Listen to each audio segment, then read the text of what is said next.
नमस्कार दोस्तों, बहुत बहुत स्वागत है आपका मेरे चैनल में। आज मैं आपको लेकर जाने वाला हूं उत्तर प्रदेश के आगरा शहर से लगभग 40 किलोमीटर दूर फतेहपुर सीकरी में।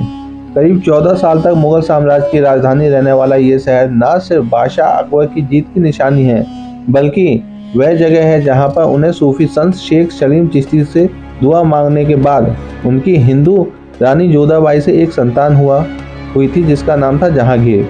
तो आइए जानते हैं कि इस शहर फतेहपुर सीकरी का रोचक इतिहास, जिसको बादशाह अकबर के सपनों की नगरी के नाम से भी जाना जाता है। फतेहपुर सीकरी में जब हम एंटर करते हैं तो रास्ते में गेट दिखाई देता है, इसको बोला जाता है आगरा गेट। जो यहाँ ऐसे 9 गेट हैं जिन्हें बादशाह अकबर ने बनवाया था ताकि वो 9 शहरों से कनेक्ट हो सकें। इसको 12 किलोमीटर में बनवाया और 12 साल में ये बनकर पूरा तैयार हुआ था और ये उस जमाने में टाउनशिप बन गया था। साल 1524 में भारत में मुगल आए और सबसे पहले मुगल बादशाह बने बाबर। बाबर ने कई युद्ध लड़े और उनको जीता। उनकी मृत्यु होने के बाद उन्होंने अपने चारों बच्चों को अलग अलग हिस्सों में अपना राज्य दे दिया। हिंदुस्तान हुमायूं के हिस्से में आया था। ये आप जो मैदान देख रहे हैं इसको बोला जाता है दीवाने आम। ये पूरा हिस्सा किसी जमाने में एक मिट्टी का मैदान हुआ करता था। बाद में इसको सुंदर बनाने के लिए यहाँ पे घास लगाई गई थी और यहाँ पर बादशाह अकबर आम आदमियों से मिलकर उनकी बात सुनने के लिए आया करते थे। यहाँ पर लोगों के बैठने के लिए कारपेट लगाई जाती थी और गर्मियों के समय पे यहाँ पर तंबू यानी टेंट लगाए जाते थे। जो भी बड़े लोग होते थे वे ऊपर बैठते थे और बाकी सामने बैठा करते थे। राजा अकबर यहाँ दीवाने आम में बैठकर न्याय किया करते थे। जो लोग भी गलत होते थे उनको हाथी द्वारा कुचलवा कर मरवा दिया जाता था। वहाँ सामने में जो पत्थर आप देख रहे हैं वहाँ पर बने अपने पसंदीदा हाथी को बांधा जाता था। उस हाथी का नाम हिरन रखा गया था। हिरन इसलिए रखा गया था कि वो काफ़ी तेज चलता था। जो डिसीजन अकबर को लेने में दिक्कत होती थी वो हाथी की कॉन्शियस पे छोड़ दिया जाता था। हाथी की कहा जाता है कि 6 सेंस बहुत तेज होते हैं। वो जिस व्यक्ति का सिर कुचल दिया करता था, ऐसा माना जाता था कि वो व्यक्ति दोषी है और जिसको वो छोड़ देता था उसको बादशाह भी छोड़ दिया करता था, ये मानकर कि वो इनोसेंट है। बादशाह अकबर यहाँ पर 1571 से लेकर 1585 के बीच में रहे थे, यानी कि 14 साल के लिए ये पूरी जगह जो है फतेहपुर सीकरी मुगल साम्राज्य की राजधानी हुआ करती थी। उसके बाद यहाँ से वो लोग चले गए क्योंकि यहाँ पर पानी की बहुत दिक्कत थी। फिर उसके बाद उन्होंने अलग अलग शहरों में अपनी ज़िंदगी जी और आगरा, इलाहाबाद, मालवा, कश्मीर और अफगानिस्तान के जरिए अकबर ने अपने साम्राज्य को फैलाया। साल 1573 यानी कि 1573 में उन्होंने गुजरात जीतने के बाद इस शहर का नाम रखा था फतेहपुर सीकरी, यानी कि सिटी ऑफ विक्ट्री। और फिर अकबर ने यहाँ पर अपनी जीत की सबसे बड़ी निशानी यानी कि बुलंद दरवाज़ा बनवाया। फतेहपुर सीकरी की ये वह जगह है जहाँ पर बादशाह अकबर तुला दान किया करते थे। इस हिस्से में गरीब लोग खड़े होते थे और अब वहाँ सामने बैठकर अपना वजन किया करते थे बादशाह, और जितना भी वजन आता था उस वजन के हिसाब से वो सोना चांदी उन गरीबों में बांट दिया करते थे। तो तुलादान प्राचीन भारत में होने वाली एक प्रथा थी जिसको अकबर ने हिस्ट्री में शुरू किया था ताकि वे सबकी मदद कर सकें, सबसे जुड़ सकें। और ये तुलादान वे साल में एक बार किया करते थे। ये सामने जो लाल पत्थर की इमारत देख रहे हैं इसे दीवानी कहा जाता था। अकबर यहाँ पे उस समय कॉन्फ्रेंस किया करता था। बादशाह अकबर अपने 9 मिनिस्टर के साथ बैठकर यहाँ पर मीटिंग किया करते थे। तो ये कहा जा सकता है कि ये उस समय का पार्लियामेंट हाउस है। और अगर आप बाहर से देखेंगे तो ये आपको 2 मंजिली इमारत नजर आएगी। अगर आप इसको अंदर से देखेंगे तो ये असल में एक ही मंजिल की इमारत है। अब हम लोग दीवाने खास के अंदर आ गए हैं। जैसा कि मैंने आपको पहले ही बताया था, अकबर के समय का मीटिंग रूम हुआ करता था। तो मीटिंग में हिस्सा लेने वाले सभी लोग नीचे नहीं बैठते थे बल्कि ऊपर वाले हिस्से में बैठते थे। हिस्सा लेने वाले सभी लोग नीचे नहीं बैठते थे बल्कि ऊपर वाले हिस्से में बैठते थे और बीच वाले हिस्से में बादशाह अकबर बैठा करते थे।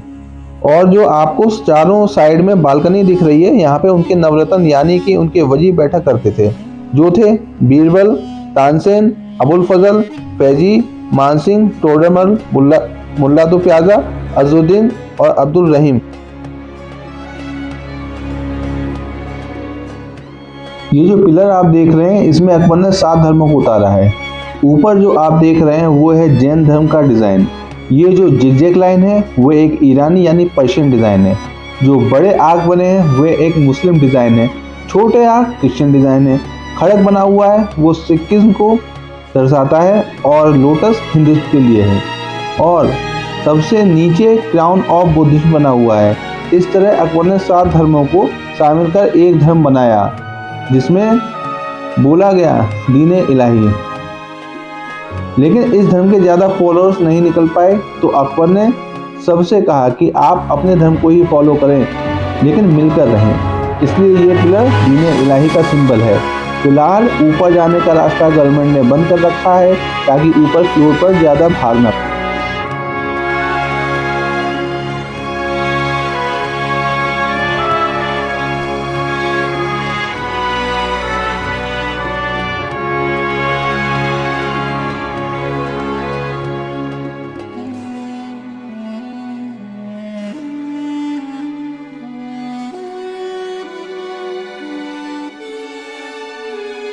ये जमीन पे जो आप क्रॉस देख रहे हैं ये चौसर है। इस गेम को महाभारत काल में भी खेला जाता था। ये सामने वाली कुर्सी पर बैठकर बादशाह ये गेम खेला करते थे। इन खानों में सेविका खड़ी होती थी। जब भी कोई चाल चली जाती थी तो सेविका डांस करके चाल चलती थी। ये जो सामने आप बिल्डिंग देख रहे हैं ये है पंचमहल। उस जमाने में लाइट तो थी नहीं, तो बादशाह गर्मी से बचने के लिए महल बनवाया था। बादशाह और उनकी रानी महल के सबसे ऊपर वाले फ्लोर पर जाकर बैठ जाती थी और ठंडी हवा का आनंद लेते थे। और महल के सामने बगीचे में उस जमाने में गुलाब और चमेली लगी होती थी, जिनकी खुशबू से सारा वातावरण सुगंधित रहता था। और जो हवा चलती थी वो जब इन पौधों से होकर ऊपर जाती थी राजा रानी के पास, तो उन्हें बहुत अच्छा लगता था।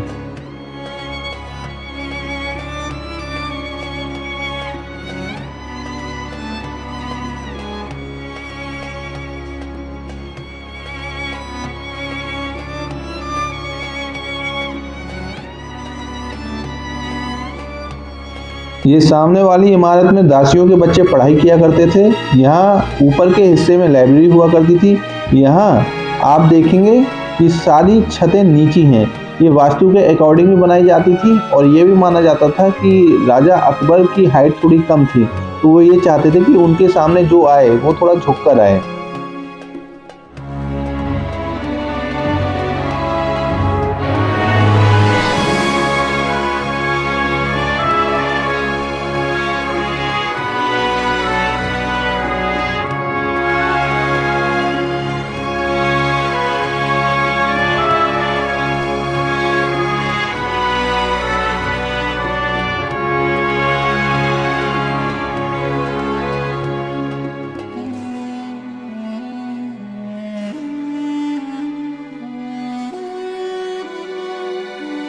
ये है अनूप तालाब। वैसे तो अकबर का स्विमिंग पूल हुआ करता था, इसमें रोज वाटर भरा हुआ रहता था, लेकिन इसको बनवाने का मुख्य कारण था तानसेन की आवाज की गूंज पाने के लिए। बादशाह अकबर के नवरत्न में से एक तानसेन, जो उस समय के म्यूजिशियन हुआ करते थे, वे राग गाया करते थे। ऐसा कहा जाता है कि वो जब मल्हार राग गाते थे तो बारिश आ जाया करती थी, और जब भी वे दीपक राग गाते थे तो पूरे में दीपक जल जाया करते थे। सामने वाले प्लेटफॉर्म पे तानसेन बैठा करते थे। ये उस समय का एंटरटेनमेंट एरिया हुआ करता था। इसे 4 चबन भी कहते हैं क्योंकि इसके बीच में प्लेटफॉर्म तक जाने के लिए 4 रास्ते बने हुए हैं।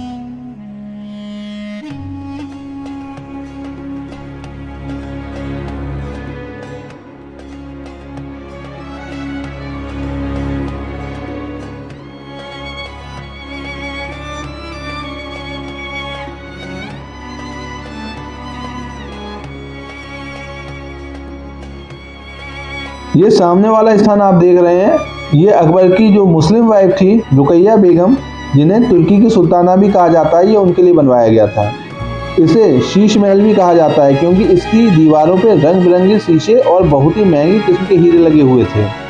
नीचे जो कलाकारी आप देख रहे हैं, इन सभी में डायमंड सेट किए गए थे। बाद में ब्रिटिश इन्हें निकाल कर ले गए। ये बिल्डिंग अंदर से जितनी खूबसूरत है उतनी ही बाहर से भी खूबसूरत दिखाई देती है।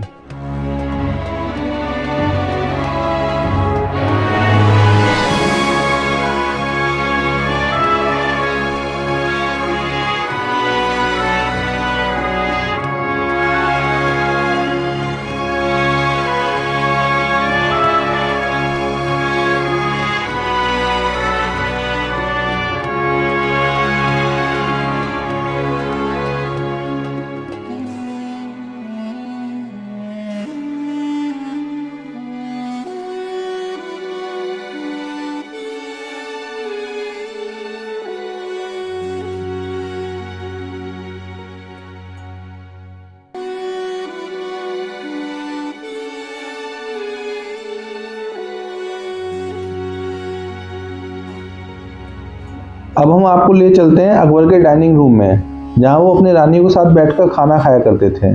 बाहर की तरफ ये बड़ा जो हौद सा बना हुआ है, ये पानी भरने के लिए उस ज़माने में यूज़ किया जाता था। और इस कमरे में ये बफर सिस्टम की तरह ये अलमारियाँ बनाई गई हैं। यहाँ पे वो अपना खाना रखा करते थे। नॉन वेज और वेज दोनों तरीके के पकवान वहाँ पे रहा करते थे और वो उनका आनंद लिया करते थे।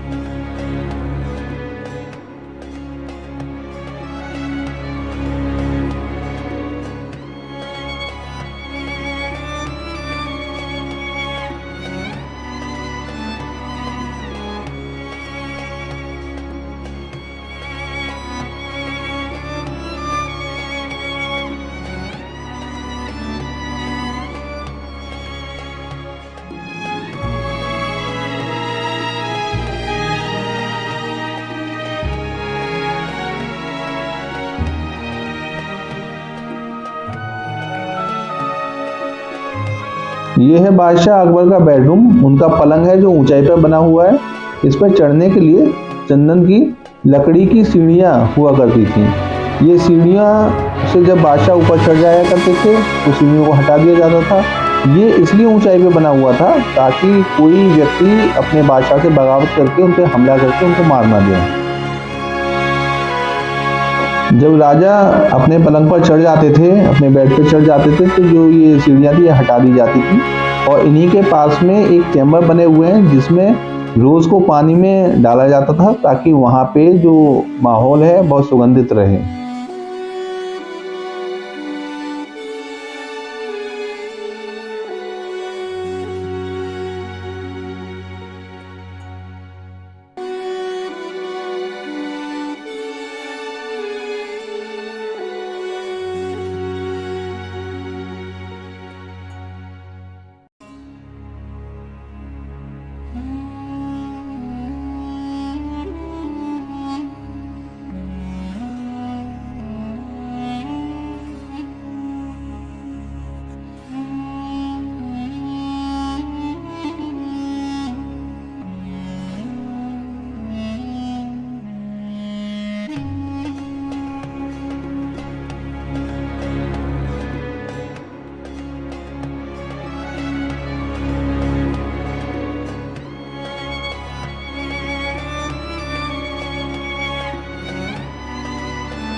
ये अकबर की हिंदू रानी जोधाबाई का किचन है।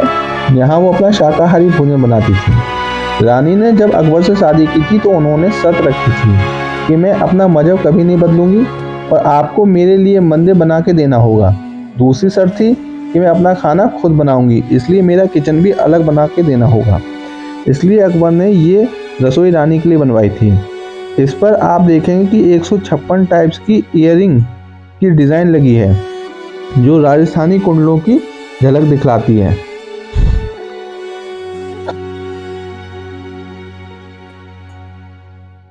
ये सामने की बिल्डिंग में अकबर के हिंदू प्राइम मिनिस्टर बीरबल रहा करते थे, जो अकबर के नवरत्न में से एक है और उनके भरोसेमंद भी हैं। ये 2 मंजिल की बिल्डिंग है। इस पर बहुत अच्छी कारीगरी आपको देखने को मिल जाएगी।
ये है जोधाबाई के महल का मुख्य द्वार। इनकी बालकनी राजस्थान स्टाइल में बनी है।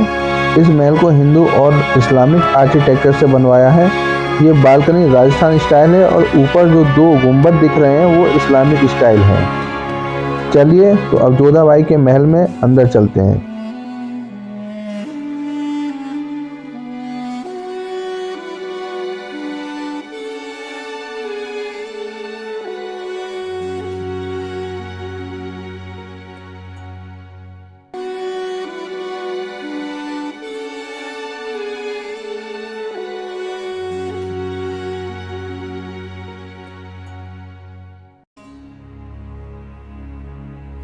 ये ब्लू टाइल्स का पैलेस आप देख रहे हैं, ये समर पैलेस हुआ करता था। इसमें जाली बनी हुई है और मटेरियल इसमें ऐसा लगा हुआ है जो ठंडाता है। और उसके सामने विंटर पैलेस बना है जो पूरी तरह पैक है।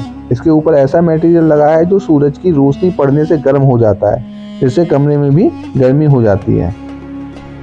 और ये सामने वाले हिस्से में मंदिर है, जिसमें श्री कृष्ण जी की मूर्ति है और बाकी देवी देवताओं की मूर्तियां स्थापित रहा करती थी, क्योंकि जोधाबाई कृष्ण भक्त थी।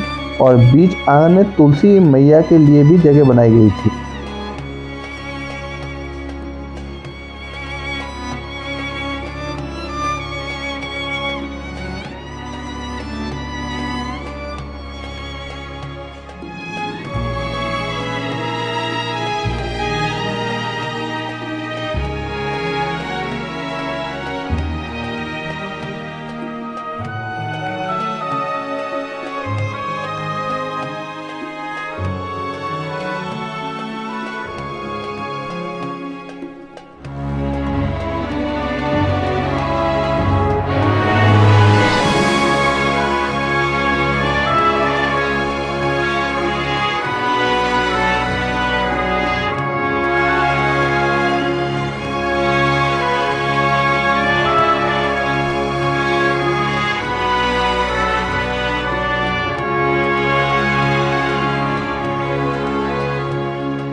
अब हम आपको दिखाने जा रहे हैं फतेहपुर, जिसको होली कॉम्प्लेक्स कहते हैं। यहाँ पर हम देखेंगे बाबा सलीम चिश्ती की दरगाह, बुलंद दरवाज़ा।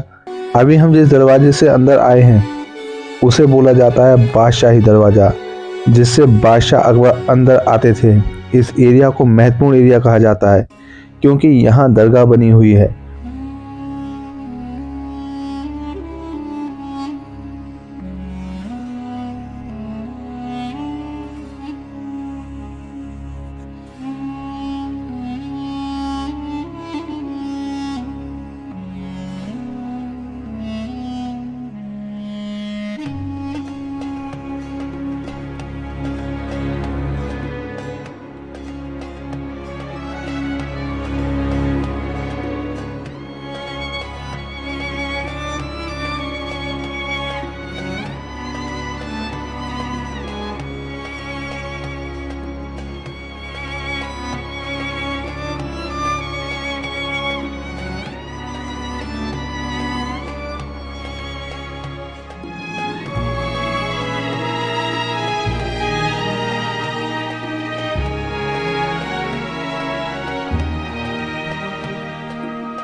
ये सामने जो आप दरवाज़ा देख रहे हैं, ऐसा कहा जाता है कि यहाँ से अनारकली को जब चिनवाने का आदेश दिया गया था तो उसे चिनवाया नहीं गया था, इसी रास्ते के माध्यम से निकाल दिया गया था और आगरा फोर्ट पहुँचा दिया गया था।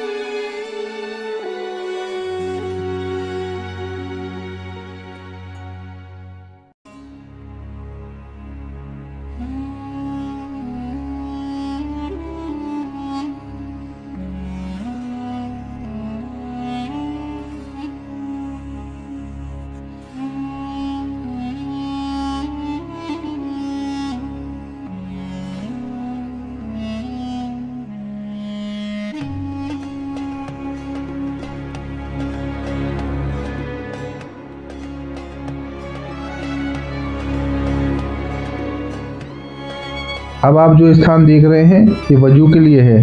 जो भी नमाज पढ़ने के लिए आता है वो पहले यहाँ अपने हाथ पैर धोता है, जिसको होली कॉम्प्लेक्स कहते हैं। यहाँ पर हम देखेंगे बाबा सलीम चिश्ती की दरगाह, बुलंद दरवाज़ा। अभी हम जिस दरवाजे से अंदर आए हैं उसे बोला जाता है बादशाही दरवाज़ा, जिससे बादशाह अकबर अंदर आते थे। इस एरिया को महत्वपूर्ण एरिया कहा जाता है क्योंकि यहाँ दरगाह बनी हुई है। और ये जो आप सफ़ेद दरगाह देख रहे हैं ये बाबा सलीम चिश्ती की दरगाह है। ये वही बाबा हैं जिनकी दुआओं से अकबर के यहाँ बेटा पैदा हुआ था, जिसका नाम बाबा के नाम पर ही सलीम रखा गया। इसी खुशी में अकबर ने फतेहपुर सीकरी का निर्माण कराया। बाद में अकबर ने अपने बेटे का नाम सलीम से बदलकर जहांगीर रख दिया था। यही अंदर में बाबा की कब्र बनी हुई है। आज भी माना जाता है कि जो भी अंदर जाकर धागा बांधकर मन्नत मांगता है उसकी मुराद पूरी होती है। यहाँ आप जो ग्रेवयार्ड देख रहे हैं वो चिश्ती परिवार का है। जो बाहर हैं वो मर्दों की कब्रें हैं, जो अंदर हैं वो स्त्रियों की हैं। क्योंकि इस्लामिक में औरतों को पर्दे में रखा जाता है, इसलिए उन्हें दफनाने के बाद भी पर्दे में ही रखा जाता है। आज भी बाबा का परिवार रंग महल में रहता है। बाबा की 16वीं पीढ़ी चल रही है। आज भी बाबा के परिवार का कोई भी खत्म होता है तो वो यहीं पे दफनाया जाता है।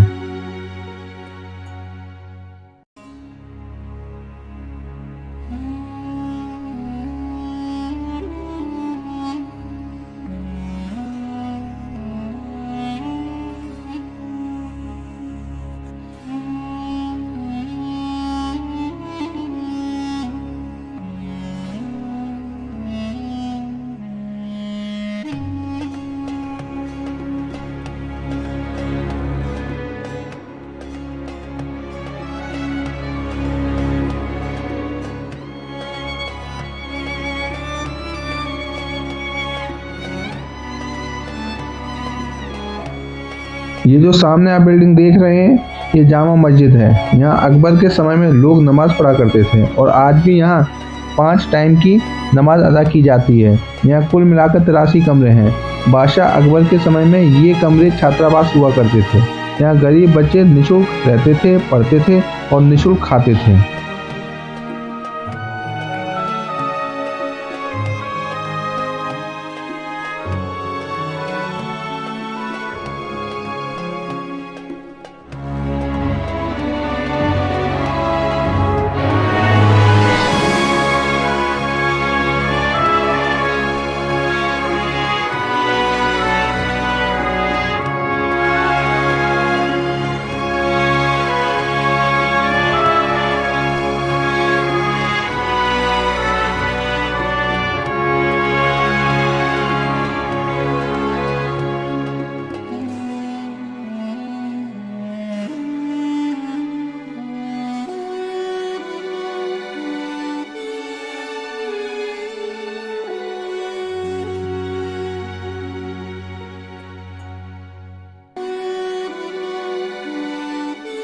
ये है बुलंद दरवाज़ा, जिसे दुनिया के हाईएस्ट गेटवे के रूप में जाना जाता है।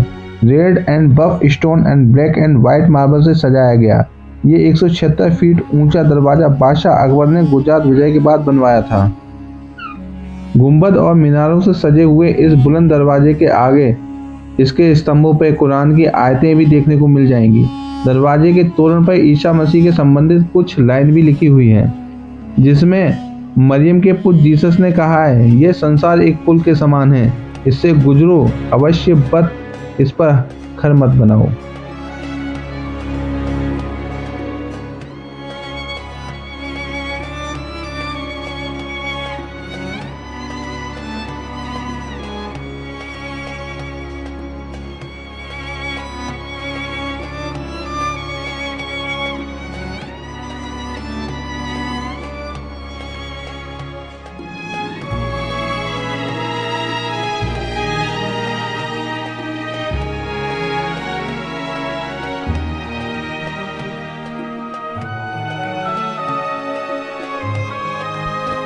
आशा करते हैं ये वीडियो आपको अच्छा लगा होगा। मिलते हैं नेक्स्ट ऐसी रोमांचक वीडियो के साथ। Thank you.